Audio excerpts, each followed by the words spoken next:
एक मुश्त 5 साल का पैसा लीजिए और सरकारी नौकरी भूल जाइए। यह ऑफर हमारा नहीं है, बल्कि बहुत जल्द मध्य प्रदेश सरकार ऐसा ऑफर दे सकती है। यह स्पेशल ऑफर खास तौर पर अनुकंपा नियुक्ति के मामलों पर लागू होगा।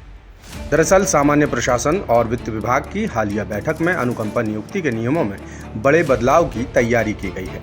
बैठक में चर्चा हुई कि विभागों में उच्च पद नहीं होने की वजह से अनुकंपा के तौर पर तृतीय या चतुर्थ श्रेणी के पद दिए जाते हैं, लेकिन नियुक्ति नहीं लेने वालों को 5 साल तक सैलरी देने का प्रावधान है, जबकि कई विभागों में इससे भी ज्यादा पैसा दिया जाता है। मगर अब नए नियमों की जरूरत महसूस की जा रही है।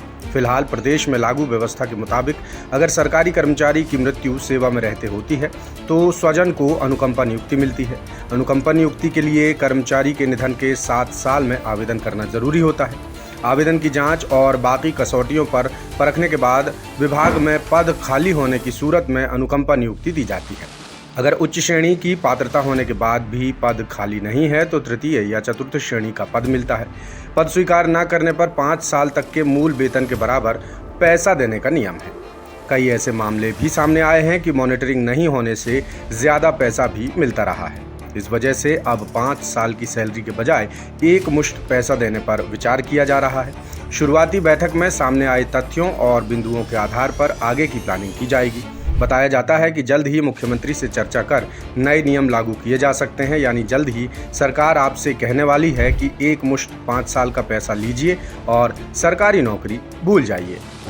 इससे पहले 2022 में बीजेपी की शिवराज सरकार में स्कूल शिक्षा विभाग के कर्मचारियों को अनुकंपा नियुक्ति के बदले 5 साल की सैलरी का ऑप्शन दिया गया था। तब 3 आवेदकों ने बिना किसी दबाव के सहमति दी थी और अब एक बार फिर से बीजेपी की ही मोहन सरकार कर्मचारियों को वही विकल्प दे रही है। दूसरी तरफ कर्मचारी संगठन इस फॉर्मूले के पक्ष में नजर नहीं आते।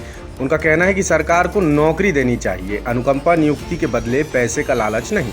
इससे कर्मचारियों की 5 साल बाद की बाकी जिंदगी खतरे में पड़ जाएगी और अनुकंपा नियुक्ति के नियम भी टूट जाएंगे। सरकार ये सब छोड़कर अनुकंपा नियुक्ति के पेंडिंग केस निपटाए और योग्य उम्मीदवारों को नौकरी दे।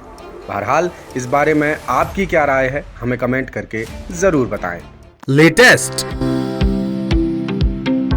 इन्वेस्टिगेटिव और इन डेप्थ खबरें देखने के लिए ज्वाइन कीजिए द सूत्र का व्हाट्सएप चैनल, सब्सक्राइब कीजिए यूट्यूब चैनल, लाइक कीजिए फेसबुक पेज और पढ़ते रहिए www.daसूत्र.com।